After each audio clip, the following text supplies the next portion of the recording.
지금 당장 은행에 돈을 넣으면 숨만 쉬어도 연 3.6%의 이자가 나옵니다. 원금을 잃을 확률은 제로에 가깝습니다. 그럼에도 불구하고 우리가 피같은 돈이 반토막 날 위험을 감수하며 QQQ, QLD, TQQQ의 인생을 거는 이유를 냉정하게 돌아봐야 합니다. 2026년 5월 현재 시장은 완전히 기울어진 운동장입니다. 심야 뉴스에서는 매일같이 나스닥이 사상 최고치를 경신했다고 떠들지만 내 계좌의 수익률이 은행에 돈을 묶어둔 사람보다 못하다면 밤잠을 이루기 힘들 것입니다.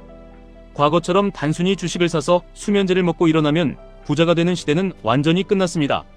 현금이라는 녀석이 이제는 아무런 위험 없이 든든한 기본소득을 벌어오는 아주 성실한 직장인이 되었기 때문입니다.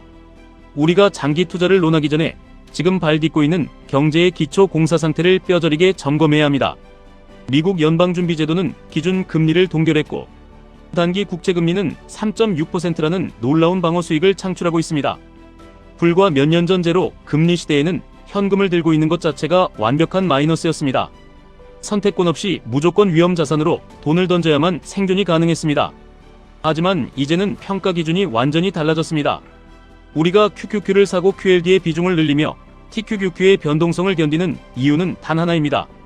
가만히 있어도 얻는 3.6%의 이자를 포기하고 그 지독한 주가 변동성의 스트레스를 보상하고도 남을 만큼 확실하고 압도적인 초과 수익을 원하기 때문입니다. 그 이상의 막대한 보상이 구조적으로 보장되지 않는다면 주식이라는 위험한 창업에 뛰어들 이유가 없습니다. 시장의 모순을 직시해야 합니다. 한쪽에서는 인공지능 낙관론을 등에 업고 스탠더드 앤드 푸어스 지수와 나스닥이 연일 사상 최고치를 뚫고 있습니다. 캐나다 왕립은행 같은 곳은 연말 목표치를 끝없이 올려잡고 있습니다. 하지만 시선을 실물 경제로 돌리면 분위기는 무섭도록 싸늘합니다. 미국 소비자 물가 지수는 전년 대비 3.3%나 올랐고 에너지 가격은 폭등했습니다. 기름값이 비싸지니 평범한 사람들은 당장 마트에서 지갑을 닫아버리고 미국 소비자 심리 지수는 사상 최저치로 곤두박질 쳤습니다. 재미있는 것은 이 와중에 금 가격은 역대 최고 수준을 유지하고 있다는 점입니다. 사람들은 한 손으로는 인공지능이라는 거대한 시대의 복권을 긁으면서 다른 한 손으로는 금으로 만든 두꺼운 방탄조끼를 껴입고 있습니다. 성장의 엑셀을 강하게 밟으면서도 지정학적 불확실성이라는 브레이크에 발을 올려두고 있는 극단적인 양극화의 시대입니다. 이 착시 현상을 이해해야 우리가 투자하는 QQQ의 진짜 가치를 볼 수 있습니다. 지수를 끌어올리는 주체와 실물 경제를 살아가는 주체는 철저하게 분리되어 있습니다. 나스닥이 오르는 것은 소비자가 마트에서 물건을 많이 사서가 아닙니다.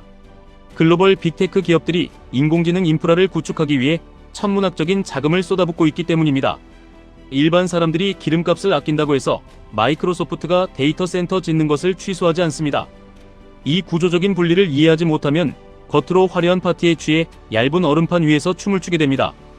그래서 우리는 장기 투자라는 명목 아래 과거의 화려한 누적 수익률만 보고 뛰어드는 것을 극도로 경계해야 합니다. 지난 10년간 1000%가 올랐다는 숫자는 그 이면에 숨겨진 참혹한 과정을 모두 감춰버립니다. 기술 패러다임이 변하면서 실적이 증명되고 조정받으며 오르는 것은 성장을 위한 건강한 근육통입니다. 하지만 비즈니스 모델이 망가져 수년 내내 가격이 빠지다가 단기 테마로 폭등한 주식을 들고 있다면 그것은 뼈가 부러져 죽어가는 환자가 진통제를 맞고 잠깐 일어난 것에 불과합니다. 국제공인 재무분석협회에서도 단순 누적 수익률을 가장 경계하라고 경고합니다.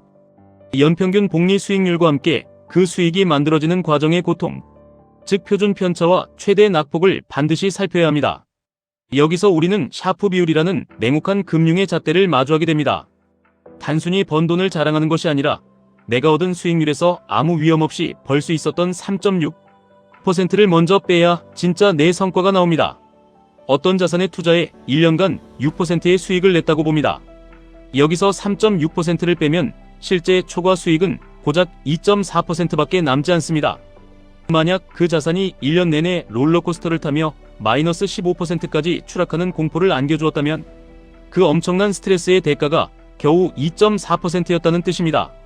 잠을 설치며 버틴 고통에 비해 너무나도 허탈하고 비합리적인 결과입니다. 이 지점에서 TQQQ 투자의 맹점이 드러납니다. 상승장에서는 누구보다 빠르게 자산을 증식시켜주지만 하락장에서는 투자자의 멘탈을 산산조각 내버립니다.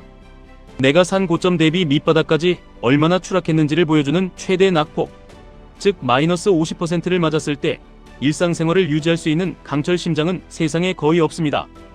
다이어트로 치면 한 달 만에 10kg을 뺐다가 다음 달에 8kg이 찌는 것을 반복하다가 결국 멘탈이 털려 폭식으로 끝나는 것과 같습니다. 투자의 세계에서 마이너스 50%가 된 계좌가 본전이 되려면 단순히 50%가 오르는 것이 아니라 100%의 수익이 나야 한다는 산술적 현실은 잔인합니다.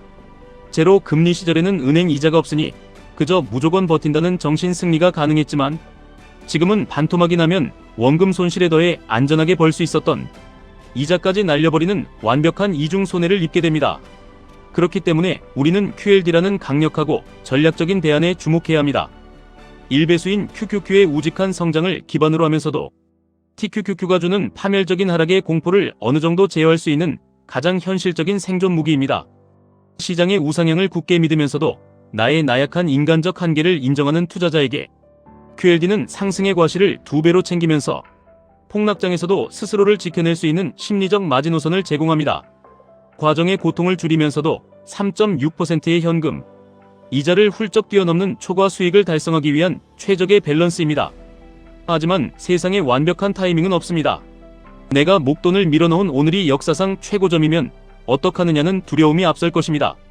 투자를 한순간에 홀짝 게임으로 만들지 않으려면 롤링 수익률이라는 방어막을 쳐야 합니다. 특정 연도에 몇 %가 올랐다는 단편적인 점수표는 버리십시오.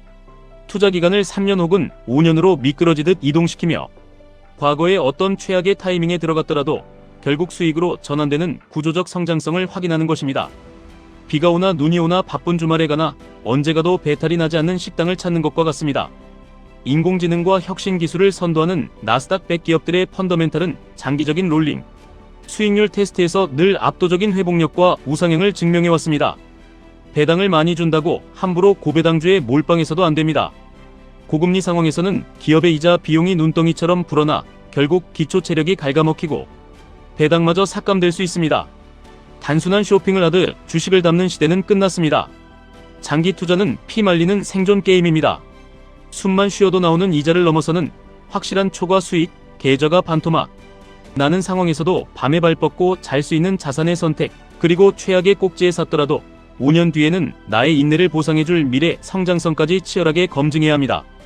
어느 한 자산에 맹목적으로 기대는 것이 아니라 내 멘탈이 버틸 수 있는 무게를 정확히 알고 자산을 배분하는 것만이 이 혼돈의 시장에서 살아남는 유일한 길입니다. 오늘 밤 조용히 여러분의 계좌를 보며 스스로에게 차갑고 무거운 질문을 던져보십시오. 만약 내일 아침 눈을 떴을 때 5년 동안 투자 앱을 강제로 지워야 하고 시세조차 절대 확인할 수 없다면 여러분은 현금과 금을 제치고 지금 들고 있는 그 주식에 모든 것을 맡길 수 있습니까? 흔들리지 않는 믿음과 냉철한 분석으로 무장하고 험난한 시장의 파도를 기꺼이 맞이하시길 바랍니다. 고통을 견뎌낸 자만이 위대한 보상을 차지할 자격이 있습니다. 지금까지 1분 투자 하이젠버그였습니다.